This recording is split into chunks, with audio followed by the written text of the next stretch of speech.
हम लाते हैं talk shows और अनलिमिटेड एंटरटेनमेंट सिर्फ यूट्यूब पर। अगर आपने अभी तक हमारा चैनल सब्सक्राइब नहीं किया तो अभी सब्सक्राइब करें और बेल आइकॉन को क्लिक करके हमारी लेटेस्ट वीडियोस के बारे में अपडेट जानें। सब्सक्राइब कीजिए और हम आपको लिए चलेंगे आपकी फेवरेट वीडियो की तरफ।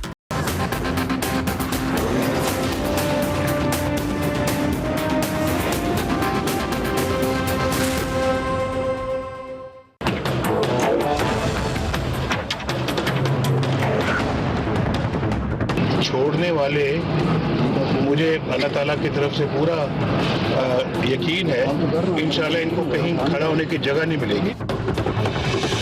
शुक्र है कि आज खाकान अब्बासी प्राइम मिनिस्टर को भी याद आ गया कि इलेक्शन में धांधली होती है और नवाज शरीफ को भी साफ और शफाफ इलेक्शन की आज जरूरत पड़ गई है। वो सारा एक साल तकरीर करता रहा या 6 महीने। मेरा जुर्म ये है कि मैंने बच्चे से तनख्वाह नहीं ली, अब हफ्ता हुआ कहता ली है या नहीं ली है। एक एक करके नैब का ये फैब्रिकेटेड केस जो है वो अल्हम्दुलिल्लाह डिमोलिश हो रहा है। बड़ा भाई कहता है कि जनाब साजिश हो गई है, सुप्रीम कोर्ट को बुरा भला, सुप्रीम कोर्ट की साजिश, पाकिस्तानी फौज साजिश कर रही है नवाज शरीफ के खिलाफ। और छोटा भाई जनरल बाजवा की ऐसी तारीफें कर रहा है कि न्याय को इश्क हो गया उसको जनरल बाजवा के साथ। बिस्मिल्लाहिर्रहमानिर्रहीम, अस्सलाम वालेकुम नाज़रीन। तकरार प्रोग्राम आप देख रहे हैं। मियां शहबाज शरीफ साहब ने आज कुछ फैक्ट्स सामने रखे हैं। वो ये कह रहे हैं कि 229 अरब रुपए रवा माली साल में उन्होंने तरक्याती बजट के तौर पे जनूबी पंजाब में खर्च किए। ये उन अजला की बात है जहां के लोग ये कह रहे हैं कि नया सूबा चाहिए, हमें तरक्की नहीं मिली, हमारे हालात बहुत पसमानदा हैं। तो शहबाज शरीफ साहब ने फिगर्स दिए हैं कि 229 अरब रुपए तरक्याती बजट में है रवा माली साल के, जो वहां खर्च किए गए जनूबी पंजाब में। फिर वो कह रहे हैं कि पंजाब का जो टोटल बजट है उसका 36% जो वहां की आबादी की रेशो से ज्यादा है वो जनूबी पंजाब में खर्च किया जा रहा है। मियां नवाज शरीफ साहब कह रहे हैं कि जो छोड़ के जाने वाले लोग हैं वो हमारे थे ही नहीं, ये तो हमें वोट नहीं डाल रहे थे मुझे सदारत का, और इनको मुंह की खाना पड़ेगी। जनूबी पंजाब के अवाम हमसे बिल्कुल मुतमईन है, बिल्कुल ऐसे मुतमईन है जैसे लाहौर के सेंट्रल पंजाब के लोग मुतमईन हैं, जैसे अपर पंजाब के लोग रावलपिंडी फैसलाबाद इस तरफ के लोग मुतमईन हैं, बिल्कुल वैसे ही जनूबी पंजाब के लोग भी हमसे मुतमईन है। ये मियां नवाज शरीफ साहब का दावा है जो आज उन्होंने किया है। लापता अफराद के इशू को आज फिर मियां नवाज शरीफ साहब ने एक बड़ा इशू करार दिया है। हालांकि इस इशू पे उन्होंने अपने दौरे हुकूमत में बात करना मुनासिब नहीं समझा। चाहे पीसीओ जजेस का इशू हो उस पर भी वो बात नहीं करते थे अपने दौरे हुकूमत में, और बहुत सारे इशूज हैं जो नवाज शरीफ साहब को याद आए उनके जाने के बाद। अपने दौरे इक़्तिदार में उनको ना एहतसाब की याद आई, ना नायब को ठीक करने का ख्याल आया, ना पीसीओ जजेस के हवाले से कोई शिकायत हुई, और ना ही उनको लापता अफराद की याद आई। लेकिन अब नवाज शरीफ साहब इन तमाम चीज़ों का तज़किरा कर रहे हैं। कैसे कर सकते हैं? मेरे साथ जो मेहमान हैं उनमें डॉक्टर तारिक फजल चौधरी साहब, स्टेट मिनिस्टर PMLN, हमारे साथ सरदार नबील गबूल साहब पाकिस्तान पीपल्स पार्टी से, फैसल वाडा साहब पाकिस्तान तहरीक इंसाफ से, और राणा कासिम नून साहब अभी ज्वाइन करेंगे जो मुनहरिफ MNA हैं जनूबी पंजाब से।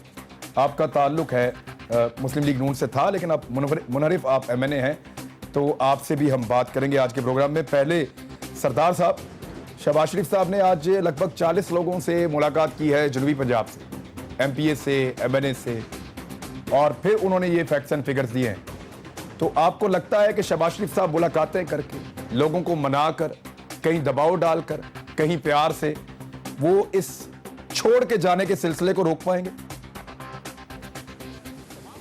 देखिए मुश्किल है, क्योंकि जो नवाज शरीफ ने जिस तरीके से इनको हैंडल किया है अपने MNAs को, मैं समझता हूँ मिनिस्टर्स जो थे जिनको मैं ज़ाती तौर पे जानता हूँ वो रोते थे कि 6-6 महीने तक नवाज शरीफ उनको टाइम नहीं देता है। तो लोग जो है जले हुए बैठे हुए थे, और मैंने पहले भी कहा था कि 35 MNAs हैं जो तैयार हैं उड़ने के लिए, और शुरुआत हो गई है। और अभी ये आप डेली के बेसिस पे देखेंगे लोग निकलेंगे। लोग सख्त नालान थे जो पॉलिसी थी नवाज शरीफ की। अब शहबाज शरीफ वो जो डैमेज कंट्रोल करने की कोशिश कर रहा है उसमें ज़ाहिर है लालचें भी दी जाएंगी, उसमें जो है ये डेवलपमेंट्स के प्रोजेक्ट्स भी दिए जाएंगे, उसमें जो है उनको इज्जत भी दी जाएगी, मुलाकातें भी होंगी। तो मैं समझता हूँ कि फिर भी ये कामयाब नहीं होंगे, क्योंकि इनको इलेक्शन जीतना है। ये जितने लोग हैं ये दोबारा से इलेक्शन लड़ना चाहते हैं और इलेक्शन जीतना चाहते हैं, जबकि उनके हलके में कोई डेवलपमेंट का काम नहीं हुआ है। अगर आप डेवलपमेंट का काम देखें तो लाहौर के अलावा मुझे कोई इस तरह का नज़र नहीं आता है कि जहाँ पर कोई मेगा प्रोजेक्ट बना दिए गए हो। सिर्फ ये ऑरेंज ट्रेन, ये अपना ऑरेंज बस और ग्रीन बस और रेड बस, ये डेवलपमेंट नहीं होता है। डेवलपमेंट उसको कहते हैं कि एक आम आदमी के घर में जो चूल्हा जलता है वो जले, लेकिन ऐसा हुआ कुछ नहीं। 10-10 घंटे की लोड शेडिंग दोबारा शुरू हुई है, बल्कि इंटीरियर सिंध में तो 17-17 घंटे की लोड शेडिंग हो रही है। तो ये चीज़ें काउंट होती है। मैं नहीं समझता हूँ कि ये रोक पाएंगे। फैसल वाडा साहब, नवाज शरीफ साहब के मुताबिक जनूबी पंजाब की आवाम बिल्कुल मुतमईन है, ऐसे ही जैसे लाहौर के सेंट्रल पंजाब के लोग मुतमईन हैं, जैसे अपर पंजाब के लोग मुतमईन हैं, और ये लोगों के छोड़ने से कोई फर्क नहीं पड़ता, इनको मुंह की खानी पड़ेगी। करमानी साहब तो कह रहे थे कि बारिश की तरह हमें वोट पड़ेंगे। आप एग्री करते हैं कि जनूबी पंजाब के लोगों को कोई प्रॉब्लम नहीं है? प्रॉब्लम है तो वो उन लोगों को है जो किसी के इशारे पर छोड़ के जा रहे हैं, बकौल मियां साहब के। बहुत शुक्रिया इमरान साहब। देखिए इमरान साहब, सबसे पहले तो ये कि जिनको ये कह रहे हैं कि हमें कोई फ़र्क नहीं पड़ता, तो मुशर्रफ की जो बाकियात थी, जिनको ये सबसे ज़्यादा गालियाँ देते, वो 41 आदमी इनके पास क्या कर रहे थे, और अगर वो इतने बुरे थे तो उनको इन्होंने क्यों लिया और फ्रंट लाइन फाइटर्स क्यों रखा आज के दिन तक। अब जब छोड़ने का वक्त आ गया तो देखिए, बुरा वक्त जब आता है तो साया भी छोड़ देता है। तो इनका तो बुरा वक्त आ गया, अडियाला जेल में मैक्सिमम 25-30 दिन में जाना ही जाना है मियां नवाज शरीफ साहब ने। और ये जो फेंसेस पे बैठे हुए लोग जो इलेक्टेबल्स हैं, अनफॉर्चुनेटली फैसली बटेरे आप इनको ज़रूर कहते हैं, लेकिन ये आपको देखेंगे कि आपको इस तादाद में निकलते आएंगे कि कुछ समझ में नहीं आएगा कौन कहाँ से शुरू हुआ और कहाँ से निकला। और जैसे कि नबील साहब ने कहा, और मैं उससे पहले आपके प्रोग्राम से बहुत दफ़ा कह चुका हूँ कि 59 to 65 लोग तो हमारे पास ऐसे हैं जो नाप रहे हैं और तोल रहे हैं कि किस वक्त निकलना है।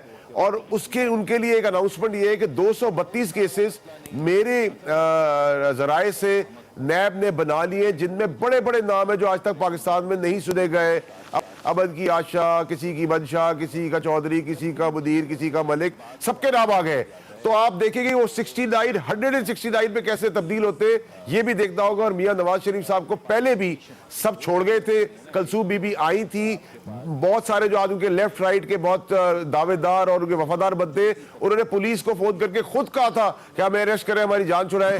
चौधरी निसार साहब का वैसे ही सुन रहे हैं कि क्या कहानी बैकडोर चल रही है।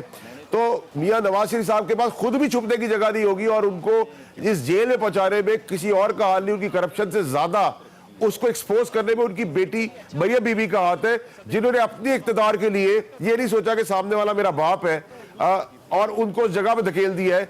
बचेगा तो सिर्फ कलसूम बीबी बचेंगी सियासी तौर पर, बाकी तो पूरा खानदान समेत शहबाज शरीफ साहब के आज चीमा के तहत, ये भी मैं आपको बता रहा हूं कि नैब के अंदर उनकी गर्दन फंस चुकी है, ये भी जाएंगे। तो इनकी सियासत तो दफन होने जा रही है। अब ये जितनी बातें कर ले, जिन लोगों को बुरा भला कह रहे, इनको गले क्यों लगाया था, आज इनके हाथ पैर क्यों जोड़े, तो ये तो तमाशा कौम देख रही है। और फिर सुप्रीम कोर्ट के चीफ जस्टिस के पास जो पैर पड़ गए प्राइम मिनिस्टर साहब, वो भी नजर आ गया कि एक तरफ गालियां, शोर, गिरबान, बदमाशी, गुंडागर्दी, एक तरफ पैर पड़ गए। और अफसोसनाक चीज कि सुप्रीम कोर्ट के चीफ जस्टिस के बच्चों की जिस तरीके से कैंपेन चलाई जा रही है, वायरल किया जा रहा है कि वो क्या पहनते हैं, उसकी मेरे ख्याल में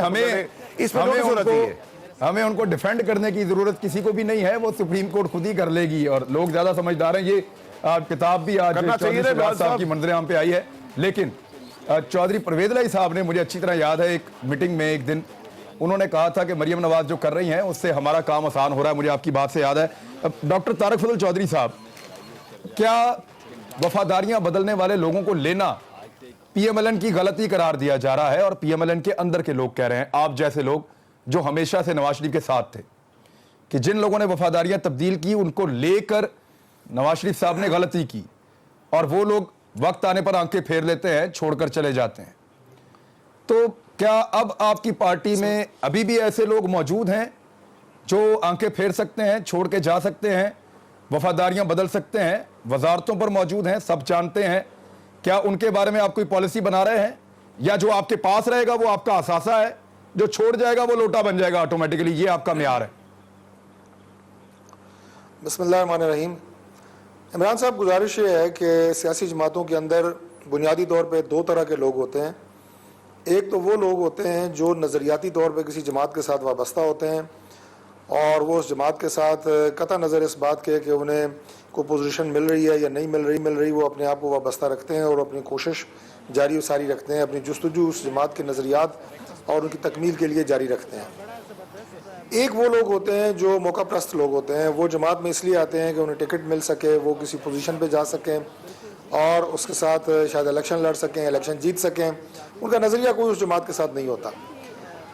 अनफॉर्चुनेटली ऐसे लोग भी अब हर जमात के अंदर मौजूद हैं। पाकिस्तान तहरीक इंसाफ जो भी बहुत दर्स दे रहे थे, क्या इस वक्त बहुत सारे लोग जो माजी में मुख्तलिफ सियासी जमातों से पाकिस्तान तहरीक इंसाफ में सिर्फ इसलिए नहीं गए कि अब उन्हें यह लग रहा था कि पाकिस्तान पीपल्स पार्टी से अब उनका इलेक्शन लड़ना और जीतना मुश्किल है, क्योंकि पाकिस्तान पीपल्स पार्टी इस वक्त हलकों के अंदर 2000, 2500, 3000 से ज़्यादा वोट नहीं ले रही, जबकि तहरीक इंसाफ और पाकिस्तान मुस्लिम लीग नून में मुकाबला बहरहाल होता है। जब भी कोई ज़िमनी इलेक्शन हुआ तो हमने उसके नताइज देखे।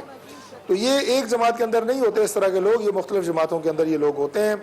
जहाँ तक इनको लेने का ताल्लुक है, जैसा कि मैंने कहा कि हर जमात का रुख करते हैं। जब किसी जमात की पोजीशन अच्छी हो रही होती है और या इलेक्शन में वो सोचते हैं कि मुझे कोई टिकट मिलेगा तो वो, यानी अब आपकी सूरत हाल अच्छी नहीं है, आप इसको तस्लीम भी कर रहे हैं? नहीं, मैं कल आपकी वज़ीर इत्तलात ने भी कहा कि हवा का रुख देखकर लोग छोड़ कर जा रहे हैं, यानी हवा का रुख आपके मुखालिफ है। इसकी वजह ये नहीं है कि हमारी जमात की पोजीशन अच्छी नहीं है। इसकी वजह यह है कि कुछ MNAs तो ऐसे हैं बराह रास्त कि जिन्हें हमारी जमात का टिकट नहीं मिलना था। कुछ MNAs ऐसे हैं जिनकी सीटें ख़त्म हो गई। मियां तारिक साहब गुजरांवाला से गए हैं, मेरे बड़े अच्छे दोस्त हैं। अब वो इसलिए चले गए हैं कि उनकी सीट हल्का ही वहाँ से ख़त्म हो गया है। अब मेरे इस्लामाबाद में 2 हल्के थे, नई हल्का बंदियों के नतीजे में 3 हल्के बन गए हैं। अब अगर 3 होते और 2 बन जाते तो जो जिस MNA का हल्का गायब हो गया, यकीनन उसने अपनी कोई स्ट्रैटेजी बनानी है। अब बिलाल विर्क साहब मेरे बड़े अच्छे दोस्त हैं, वो ननकाना साहब से MNA बंदे आपको दर्जनों में छोड़ के जा रहे हैं, सीटें सिर्फ 9 का फर्क पड़ा है। ये देखें ना, ये तो मुबालगा है ना सर, देखें बंदे आपको ज्यादा छोड़ के जा रहे हैं। रीजन है, वन ऑफ द रीजन। ठीक है, कर रहा हूँ कि ये भी एक रीजन है। ठीक, ये भी एक रीजन है। और आखिरी बात मैं ये करूंगा इमरान साहब कि जब चार्टर ऑफ डेमोक्रेसी साइन हुआ तो मोहतरमा बेनज़ीर भुट्टो साहबा और मियां नवाज शरीफ साहब के बीच में ये चार्टर ऑफ डेमोक्रेसी की एक शिक थी कि हम एक दूसरे के लोटे नहीं लेंगे। ये शिक थी बाकायदा चार्टर ऑफ डेमोक्रेसी की। उस वक्त मैं 2006 की बात कर रहा हूँ, यानी आज से 12 साल पहले सियासी जमातों ने यह फैसला किया था।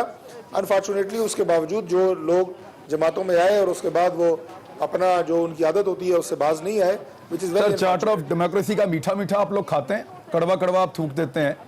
वजह यह है कि चार्टर ऑफ डेमोक्रेसी में यह भी लिखा था कि आप एहतसाब बिल लेकर आएंगे और पाकिस्तान में बेलाग एहतसाब सबका होगा। 10 साल हो गए आप दोनों पार्टियों के इक़्तिदार में, आपने एहतसाब के ऊपर एक लफ्ज की कानून साजी नहीं की, इसलिए कि वो आपको सूट नहीं करती थी। मैं आगे प्रोग्राम बढ़ा लेता हूँ, इस बहस में नहीं पढ़ते। राणा कासिम नून साहब, आप तशरीफ लाए। शहबाज शरीफ साहब ने आज मुलाकातें की हैं। आपके 3 जो डिविजन्स हैं जिन पे आपको बड़ा नाज था कि आपके पास मजीद लोग आएंगे टूट के, शहबाज शरीफ साहब ने तकरीबन सबसे बैक वक्त मुलाकातें की हैं। तो अब आपको लगता है कि शहबाज शरीफ साहब रोक पाएंगे? अब आपके साथ लोग नहीं आ रहे? मैं नहीं समझता जी, जो हमारा काज है वो बड़ा जेन्युइन है। जनूबी पंजाब सूबा महाज, इसमें ये देख लें कि कोई पॉलिटिकल पार्टी भी है वो आने वाले इलेक्शंस में इसको इग्नोर नहीं कर सकती। नहीं, इग्नोर ना करें। शहबाज शरीफ साहब जो हम इस कॉज के साथ हैं, उन्होंने भी कहा कि जनूबी पंजाब सूबा बनाने के हम हक में हैं और हम पुरज़म हैं, लेकिन अब आपके ग्रुप में बंदे नहीं आएंगे, इस बात को उन्होंने इंश्योर किया। आप मुझे बताएं अब बिल्कुल क्लियरली कि क्या अभी भी बंदे आपसे राब्ते में आ रहे हैं आपके साथ? बिल्कुल जी, हमारे हम ख्याल हैं और खासी तादाद में लोग आएंगे, आप देख लेंगे। ये जो मिले हैं शहबाज शरीफ साहब को, ये भी आएंगे ऑफ कोर्स, इन्हीं में से आएंगे ना जी। 46 MNAs हैं सदरन पंजाब के, वो नहीं देखते कि मैं 2 दर्जन आप लोगों ने क्लेम किया था, तो आप उस पर खड़े हैं? मैंने तो ये क्लेम नहीं किया था। नहीं, आपके साथियों में से ये खबर निकली है कि 2 दर्जन से ज्यादा लोग हैं बिल्कुल जो आएंगे। बिल्कुल है। तो आर यू श्योर कि वो 2 दर्जन लोग आएंगे, चाहे शहबाज शरीफ साहब मिले चाहे नवाज शरीफ साहब मिले? जी अब इस वक्त मिलने का क्या फायदा? जब बात क्या हुई, आपको पता चला? आपके जनूबी पंजाब के साथी हैं, क्या बात की शहबाज शरीफ साहब ने? I have no idea. कोई शिकवा वहां पे हुआ, किसी ने किया? आप राब्ते में है ना? जाहिर है लोगों ने बात तो की। मैं सिर्फ इतना बता दूं, आपने अभी फरमाया है कि शहबाज शरीफ साहब ने जनूबी पंजाब के प्रोविंस की हमायत की है, जबकि मोहतरमा मरीम नवाज साहिबा ने आज कोर्ट के बाहर उसको निगेट किया है। इसी तरह जब रेजोल्यूशंस पास हुए, उस वक्त चीफ मिनिस्टर थे, एक मूव चली थी सदरन पंजाब की प्राइम मिनिस्टर गिलानी के वक्त, और वहाँ पे पीपल्स पार्टी ने इसको एज ए स्लोगन लिया। यहाँ तक फैसला हुआ कि सराइकी यूनिवर्सिटी बनेगी, सराइकी बैंक बनेगा, पंजाब बैंक की तरह बाकी चीज़ें होंगी, लेकिन वो ना हुई, उसका बैकलैश हुआ। इन्होंने उस मूवमेंट को ख़त्म करने के लिए रेजोल्यूशंस पास करा दिए पंजाब असम्बली से कि एक सूबा भावलपुर होना चाहिए और एक मुल्तान होना चाहिए। उसको फिर नेशनल पीपल्स पार्टी के पास इशू का मजाक बन गया ना, इशू का मजाक बन गया। आज जो ये सॉलिड कंपोज्ड और ये बड़ा सीमेंटेड इशू है, नहीं, आपको नहीं लगता कि आज शहबाज शरीफ साहब ने आपका सारा मकसद तबाह कर दिया, मैं नहीं समझ, बलडोज कर दिया? अब आप इस काबिल नहीं है कि आप एमएनएस को तोड़ सकें? नहीं, मेरी बात सुने, तोड़ने की बात नहीं है। इस नारे पे और इस जो महाज जो सदरन पंजाब के इशू पे, ये सियासत से भी भाव है।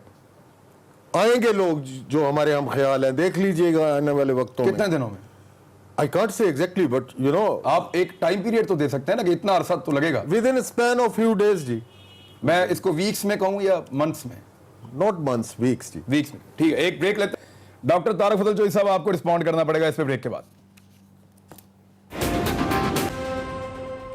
डॉक्टर तारिक फजल चौधरी साहब, आज शहबाज शरीफ साहब कुछ कह रहे हैं जनूबी पंजाब सूबे के बारे में, मरियम नवाज साहिबा कुछ कह रही हैं, तो इस पॉलिसी के साथ लोगों को कैसे यकीन आए कि आप जनूबी पंजाब को एक अलग सूबे का हक दे सकते हैं या देने की नीयत भी है आपकी? साहब, एक चीज तो बिल्कुल वाज़ेह होनी चाहिए कि जनूबी पंजाब के सूबे के नारे को कम से कम सियासत के तौर पे इस्तेमाल नहीं होना चाहिए। अभी जो हमारे साथी इस बुनियाद के ऊपर नाराज़गी इख्तियार की है उन्होंने कि जनूबी पंजाब का सूबा जो है वो नारा बन चुका है और वो बहुत बड़ा मिशन है हमारा। हमें उनके नारे, उनके मिशन से इख्तलाफ नहीं है, लेकिन अब इलेक्शन के नज़दीक आके आपने इस तरह ये नारा बुलंद किया है कि जिस तरह पिछले 5 साल आप इसके लिए बहुत जद्दोजहद करते रहे हैं। अनफॉर्चुनेटली हमारी पार्लिमानी पार्टी की जितनी मीटिंग्स हुई हैं, असम्बली के जितने इजलास हुए हैं, जनूबी पंजाब के मेंबरान जो सूबाई असम्बली में थे और कौमी असम्बली में थे, उन्होंने इस काज के लिए वहाँ पे कोई ऐसी चीज जो नजर आने वाली हो पिछले 4.5 पौने 5 साल में वो मौजूद नहीं है। आपने क्यों मियां नवाज शरीफ साहब को नहीं कहा? इसको एक मखसूस मकसद के लिए, ये नुक्ता आपका बड़ा जाए, मखसूस मकसद के लिए आपने इसको इस्तेमाल। राणा कासिम नून साहब, क्यों आपने उसने पिछले साल इलेक्शन में अपने वजीर आजम के ऊपर दबाव नहीं डाला कि जनूबी पंजाब के सूबे का वादा पूरा करें? क्यों आपने नवाज शरीफ साहब को नहीं कहा?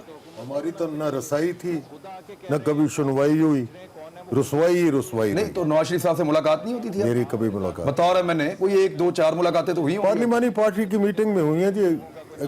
कभी आपको मुलाकात का ऐसे मौका नहीं मिला कि आप बात करें? नहीं जी। वो कहते हैं जी हम नवाज शरीफ साहब को ही कहना था, कैसे कहते हैं हम? तो रसाई कोई नहीं होता है कि मियां नवाज शरीफ साहब असेंबली में भी तशरीफ लाते रहे हैं, इनफरादी तौर पे डिवीजन लेवल और डिस्ट्रिक्ट लेवल के ऊपर MNA से भी मिलते रहे हैं, और अभी खुद फरमा रहे हैं राणा साहब कि पार्लिमानी पार्टी की मीटिंग्स, तो पार्लिमानी पार्टी की मीटिंग्स आपको अपने ख्यालात के इज़हार तो मुझे एक चीज बताएं डॉक्टर तारिक फजल साहब, ये आपकी पार्टी ने करारदाद पेश की थी जनूबी पंजाब सूबे की, आपकी पार्टी ने पिछले 5 साल में इस करारदाद पे क्या किया?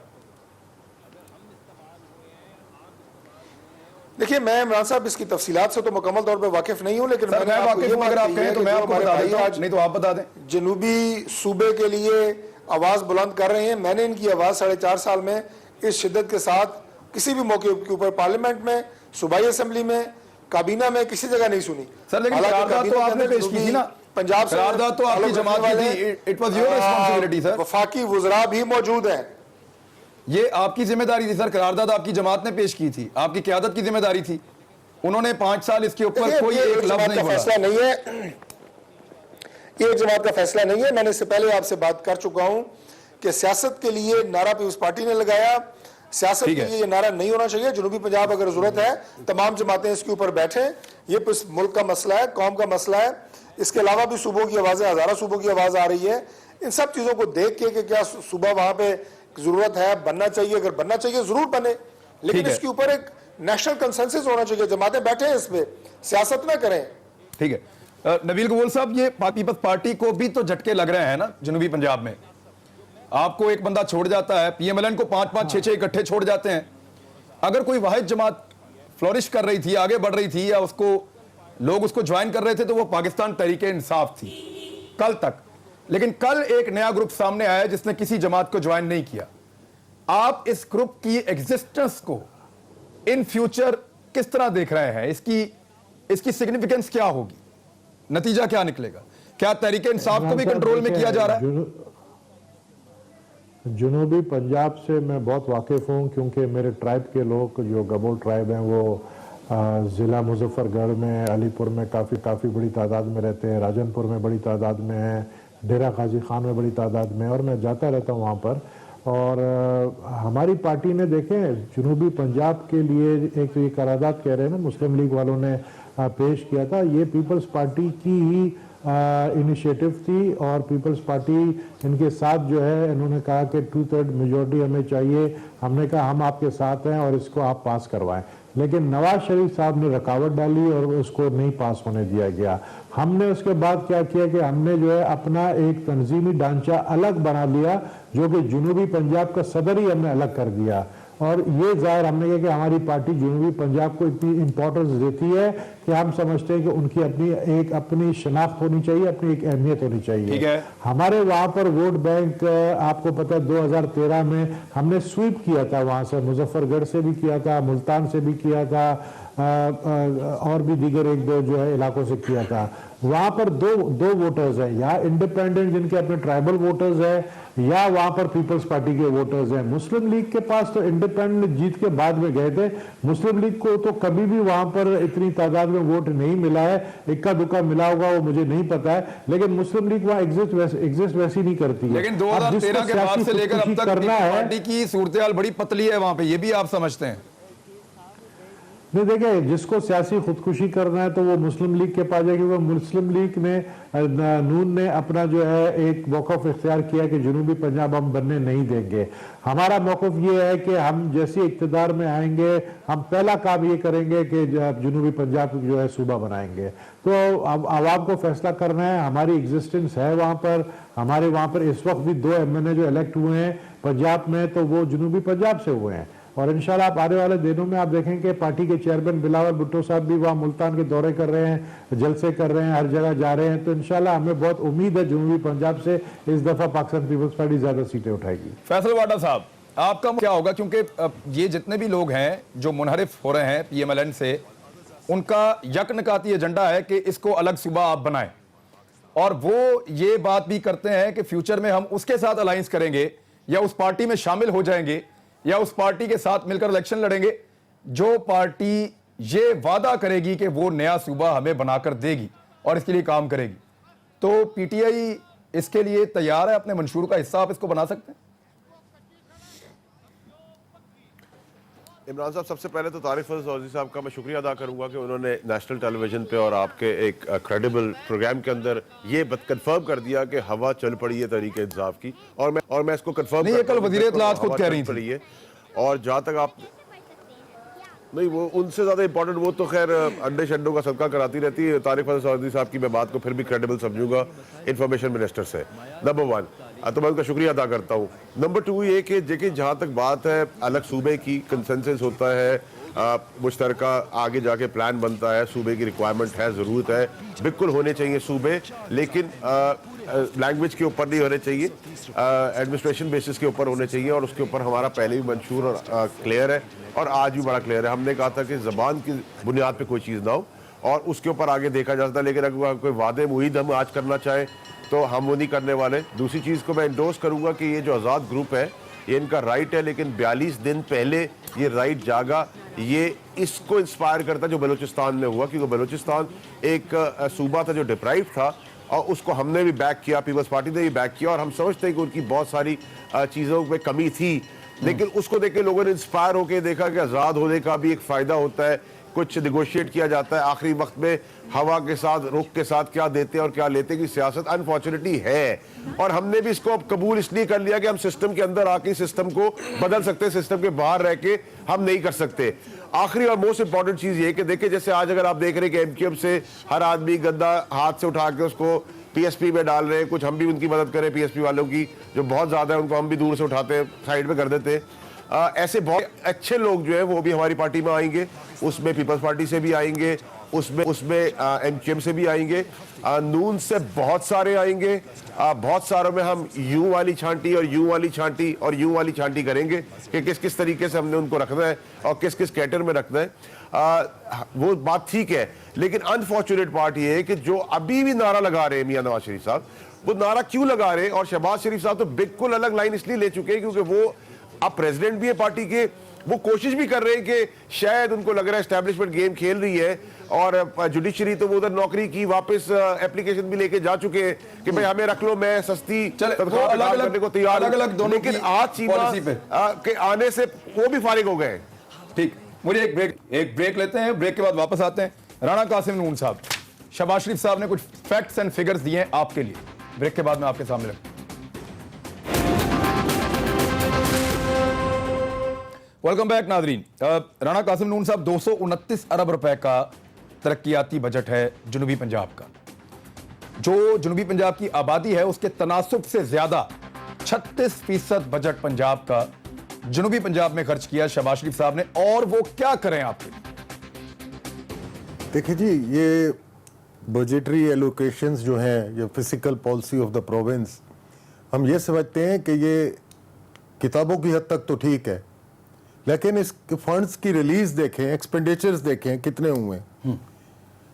ये जबानी या बुक वैल्यू के हवाले से ये ठीक है। 229 अरब इस साल आपके एरिया में नहीं लगा आपके? मैं आई डोंट थिंक सो जी। क्यों? आप ये देखें, वो कह रहे हैं लोधरा इलेक्शन हम इसलिए जीते कि हमने वहां तरक्कियाती काम बहुत किए थे। वो कुछ और वजूहात थी, वो अब्दुर्रहमान खान कांजू की ज़ात है जिसकी वजह से इलेक्शन जीते हैं, जो हकायक हैं। मैं इतना अर्ज करूं कि आप ये देखिए कि 52% पंजाब है पॉपुलेशन वाइज पाकिस्तान में, 52% जहाँ पे आबादी है, 10 करोड़ से ज़्यादा का सूबा है ये।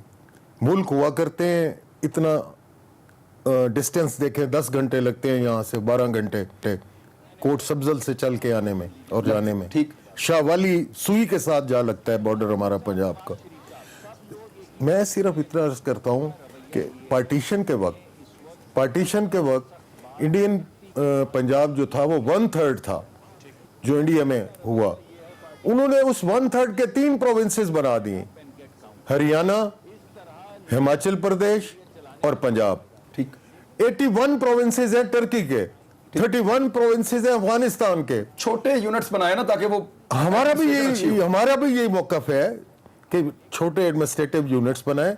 पंजाब अनगवर्नेबल है इस वक्त, गवर्नेबल नहीं है जो हालात हुए हैं। इसके लिए 4.5 साल आपने कुछ नहीं किया, ये भी एक हकीकत है, इसको तस्लीम कीजिए आप। मैं कि 4.5 साल आपने कोई प्रेस कॉन्फ्रेंस नहीं की, आपने मेरे से भी राब्ता नहीं किया, मीडिया के किसी और बंदे से भी राब्ता नहीं किया, आपने किसी फोरम के ऊपर कोई प्रेस कॉन्फ्रेंस नहीं की, कोई झगड़ा नहीं किया, कोई एहतजाज नहीं किया। तो फिर मैं ऑन ओथ अर्ज करता हूं कि मैंने फ्लोर ऑफ द हाउस पे जब भी बजटरी स्पीचेस हुई हैं, मैंने जनूबी पंजाब की महरूमियों का जिक्र किया है, उनकी मुनसिफ वसाइल की मुनसिफाना तकसीम की बात की है। ठीक है, जब हमारी आवाज ही ना पहुंचे कहीं तो फिर किस तरह इंसान बात कर सकता है। ठीक, डॉक्टर तारक फजल चौधरी साहब, नवाज शरीफ साहब ने कहा कि जी धांधली हमारे साथ शुरू हो गई है। जो स्टेटमेंट्स आ रहे हैं इदारों के उनको भी वो कहते हैं, जो केसेस चल रहे हैं उनको भी वो कहते हैं, नैब के ऊपर भी वो नुक्ताचीनी करते हैं। इसका मतलब ये समझें कि आप बतौर सियासी जमात इलेक्शन में हार मान चुके हैं। आपका वोटर क्या सोच कर आएगा अगर आप पहले ही कह रहे हैं कि हमसे धांधली हो गई, हम तो इलेक्शन हार रहे हैं? देखिए, गुजारिश है कि मैं मुख्तसर, इमरान भाई, मैं पहले फैसल वाडा साहब की बात की बहुत मुख्तसर सी वजाहत कर दूं कि मेरी उन्होंने बात शायद पूरी सुनी नहीं या समझ नहीं पाया या मैं समझा नहीं पाया। अगर वो ये जो अभी जो एक लॉट MNAs की पाकिस्तान मुस्लिम लीग नून से मुनारिफ हुई है, अगर वो उसको अपनी कामयाबी समझ रहे हैं और अपनी हवा तेज़ चलना समझ रहे हैं, तो मैं इस पर तो कोई कमेंट नहीं कर सकता। अल्लाह ताला उन्हें इस तरह की खुशफहमियाँ और भी अता करे। लेकिन अगर वो जो हमारे लोग उनमें शामिल हुए हैं तो मैं उसकी आपको नाम लेके बता चुका हूँ कि किस किस एमएनए का हल्का वैनिश हो गया, गायब हो गया। आप डॉक्टर साहब किस किस की सफाई देंगे? आप ये तो सिलसिला अब चल रहा है ना, ये तो सिलसिला अब चल रहा है। आप अपने लीडर के स्टेटमेंट का बताएं। वो कह रहे हैं कि जी धांधली, तो क्या आप वक्त से पहले हार मान रहे हैं? देखिए, मैंने आपको इससे पहले ये बात अर्ज कर चुका हूँ कि इससे पहले कई ऐसी सूरत हाल हुई हैं जिसमें इमरान खान साहब ने भी ये कहा कि जी हमारे साथ वो प्री पोल रिगिंग हो रही है, धांधली हो रही है। ये कोई ऐसी बात नहीं होती कि आपकी जमात जो है वो हारने जा रही है। कोशिश ज़ाहिर है जारी रखते हैं, आपके सियासी मुखालिफिन होते हैं, जिसका जहाँ पॉलिटिक्स में दाव लगता है वो कोशिश करता है कि आपके लिए मुश्किलात पैदा करे, आपके लिए इलेक्शन में आसानी पैदा ना होने दे। लेकिन ये तो सियासी जमातों के लिए चैलेंजेस होते हैं। ये तो इसके बारे में तो बात की बात तो आ रहा है ना। देखिए, इससे दो चीजें हो रही हैं। नवाज शरीफ साहब का ये स्टेटमेंट कि मेरे साथ धांधली होने वाली है, ये बता रहा है कि वो डरे हुए हैं, वो ये समझते हैं कि वो इलेक्शन जीतने नहीं जा रहे, इसलिए पहले ही शोर मचा दिया। अब पहला तासुर तो ये बनता है, दूसरा जो इलेक्टोरल प्रोसेस है वो मुतनाज़े हो जाता है। मेरा ख्याल है अगर किसी जमात का लीडर किसी इलेक्शन के बारे में या किसी खास इवेंट के बारे में ये कहे कि ये धांधली है, तो वो हकायक बताना होता है। इसका ये मतलब नहीं होता कि वो डरा हुआ है। सरदार साहब, आप इसको क्या समझते हैं? सरदार साहब, नवाज शरीफ साहब का ये कहना है कि जो पूरा उसके ऊपर धरना भी दिया और सारी चीज हुई है, तो आप खुद मुझे बताएं कि वो क्या था। वो इलेक्शन के बाद की सूरत हाल थी। इलेक्शन से पहले इमरान खान रोज कह रहा था कि मैं जीत रहा हूं, मैं लिख के दे रहा हूं कि मैं जीत रहा हूं, और लिख कर दिया भी उन्होंने।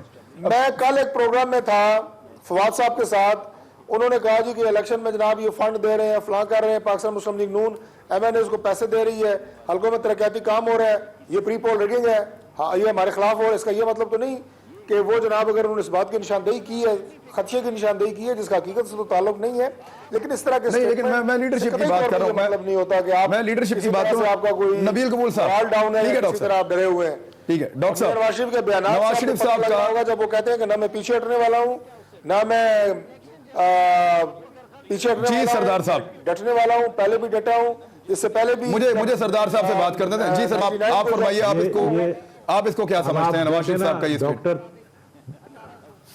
डॉक्टर तारिक फजल को कहूँगा कि भाई आप ज़रा अब जो है ना बर्दाश्त करें, क्योंकि अब जो आने वाला वक्त है उसमें आप लोगों ने पहले ही ऐलान कर दिया है, आप लोगों ने हाथ उठा लिया है और आप लोगों ने हथियार डाल दिया है। आप लोग जानते हो कि आने वाले दिनों में आप लोगों के कैंडिडेट्स बुरी तरह हारेंगे, और इसलिए आप कह रहे हो कि प्री पोल रिगिंग होने जा रही है। यानी आपने पहले ऐलान कर दिया है, अपनी हार मनवा ली है। अब बात यह है कि आप अगर समझते हो प्री पोल रिगिंग होने वाली जा रही है, तो या तो आप बॉयकॉट करोगे इलेक्शन को, मुझे नजर आ रहा है, या तो फिर आप इलेक्शन लड़ने के बाद फिर बाद में रोना धोना शुरू कर दोगे कि जी हमारे साथ जो है वो रिगिंग हुई है। तो बात ये तय है कि देखें, मुस्लिम लीग नून जो है वो अब अगली हुकूमत नहीं बनाएगी, ये बात तय है। लेकिन अब मुस्लिम लीग नून को जो है ना वो पंजाब की हुकूमत के लिए ये भागदौड़ जिसे कर रहे हैं, ये सिर्फ पंजाब की हुकूमत रखने के लिए भागदौड़ कर रहे हैं। उसके लिए ये अपने मेंबर्स को पैसे भी दे रहे हैं, उसके लिए ये अभी से जो है इन्होंने एक फंड बिलियन डॉलर्स का अलग करके इलेक्शन कैंपेन के लिए रखा है, जिसमें ये कोशिश करेंगे कि दोबारा से जो 2013 में जिस तरह आरओस को खरीदा गया, दोबारा से आरओस को खरीद के ये इलेक्शन जीते। लेकिन इस इलेक्शन में मैं समझता हूँ फौज आएगी, और इस इलेक्शन में हर पोलिंग स्टेशन में फौज होगी जो कि आना चाहिए, ताकि जो रिगिंग का अगर खतरा है इनको या हमको, वो खतरा खत्म हो जाए। क्योंकि हम समझते हैं कि ये इलेक्शन फेयर एंड फ्री होना चाहिए। उनको तो फौज से भी शिकवे हैं, को हम कहते रहेंगे नबील कबूल साहब, उनको तो फौज से भी शिकवे हैं। तो भाई फौज से भी है, उनको जुडिशरी से भी है, फौज से भी शिकवे हैं, अपने आप से भी शिकवे हैं। वो तो अब देखे ना, ये कहते हैं हम प्री पोल रिगिंग किसको कह रहे हैं कि हमारा एहतसाब क्यों हो रहा है, यानी हम मुल्क को लूटे लेकिन हमारा एहतसाब नहीं होना चाहिए। ठीक, ये इसको रिगिंग कहते हैं कि हमारा एहतसाब क्यों होना चाहिए। एक ब्रेक शामिल करें, वापस आते हैं। वेलकम बैक नाज़रीन। डॉक्टर तारिक फजल चौधरी साहब, नवाज शरीफ साहब ने कहा है कि नैब को क्योंकि वो तंग करता है सियासतदानों को, लिहाजा जो निगरान हुकूमत का सेटअप हो उसमें साकत कर दिया जाए। तो सर, नैब से ज्यादा तो पुलिस से प्रॉब्लम होती है, किसी को अदलिया से प्रॉब्लम होती है, किसी को फौज से होती है, किसी को किसी और इदारे से प्रॉब्लम। तो सारे इदारों को ताला ना लगा दें 3 महीने के लिए और इलेक्शन करवा दें पाकिस्तान में। देखिए, गुजारिश ये है कि पुलिस के केसेस कुछ और होते हैं, FIRs दर्ज की जाती हैं, या जिस तरीके से भी पुलिस ऑपरेट सर, जितना पुलिस तंग करती है ना सियासी लोगों को, उतना कोई भी नहीं करता। इदारे ने मैं अर्ज़ कर रहा हूँ कि नैब के इदारे ने जिस तरीके के साथ मुख्तलिफ लोगों के ख़िलाफ़, मुख्तलिफ इदारों के ख़िलाफ़ तहकीकात का दायरा खोला है और जिस तरह लोग अपने हाथ पांव छोड़ के, काम छोड़ के अपने दफ्तरों में बैठ गए हैं, सरकारी अफसरान एक फ़ाइल साइन करने के लिए तैयार नहीं है, इस वजह से मियां नवाज शरीफ साहब ने ये बात कही है कि आप किसी को, चाहे वो कोई भी हो, उसको सिर्फ इलेक्शन में मैनूवर करने के लिए, प्रेशराइज करने के लिए नैब से नोटिस और नैब उसका पीछा करे, ये नहीं होना चाहिए। इलेक्शन के लिए तो यानी आप कह रहे हैं कि इदारा जो है उसको ताला लगा दें, निगरान सेटअप में इदारे को ताला लगा दें, आप ये कह रहे हैं? नहीं, ताला लगाने का मतलब ये है कि इन केसेस को, जो कि लगता है इस तरह है कि पॉलिटिकली मोटिवेटेड केसेस हैं, इन केसेस को इस तरह, ये तो बड़ा आसान है, कोई आदमी करप्शन करे और सियासत करता हो तो उसका केस बंद हो जाएगा 3 महीने के लिए। जो इस वक्त नैब जो कर रहा है, पूरी कौम देख रही है, आप भी देख रहे हैं सर। नैब तो अरीफ खान के साथ भी कर रहा है और साद रफीक के साथ भी कर रहा है, दोनों मद्दे मुकाबले आपस में। नहीं, उसमें से कोई चीज बरामद हुई है? तो दोनों से अभी तक बरामद नहीं हुई, जब हो जाएगी तो फिर आपके सामने भी आ जाएगी। बरामद बेशक ना हो, केसेस तो सर उनका हक है, या तो आप इदारा बंद करें, अगर पुलिस से प्रॉब्लम है लोगों को तो पुलिस भी बंद कर आपने तो सिर्फ 2 नाम लिए ना इमरान, जरा इसको थोड़ा आप मजीद एक्सपेंड करें ना, देखें ना किस नौयत के केसेस किस तरह और कहां पे खुले हुए हैं। और ये कोई ऐसी बात हमने नहीं की कि एहतसाब नहीं होना चाहिए, और मैं तो सुप्रीम कोर्ट ने खोले हैं, फिर आप अदालतों को भी ताले लगा देना चाहिए। उन्होंने ये नहीं कहा कि मेरा केस बंद करें। ठीक है, फैसल वाडा साहब किल करना चाहते हैं नैब को साकत करके, आपको क्या लगता है? क्विकली सर, चंद सेकंड है मेरे पास। इमरान साहब, ये बेसिकली फवाद साहब को केयर टेकर का प्राइम मिनिस्टर बनाए थे, सुप्रीम कोर्ट के चीफ जस्टिस साहब को इनके मुताबिक जेल में डाल दे, आर्मी चीफ को भी जेल में डाल देते, सारे इदारों को ताला लगा देते, नवाज शरीफ को अहल करा के वापस ले आते और उनकी बीबी बेटी को जो है वो प्राइम मिनिस्टर बनाए थे। ये कर लेते ना फजल चौधरी साहब, छोड़े इदारों का, पाकिस्तान को भी छोड़े, यही कर लेते हैं ना, आप लोग तब खुश होंगे। अब आप लोगों को पता है कि जेल भी है और हार भी है, अब डब्बों में हमारे वोट जाएंगे, हमारे ही निकलेंगे, पिछली बार की तरह नहीं होगा, और शायद जो आपने बोया था वो अब हम भी काट लें। हो गया है, आपका मौक़िफ़ आ गया, अब तक के लिए इतनी, कल मुलाकात होती है, अपना ख्याल रखिएगा, अल्लाह हाफ़िज़।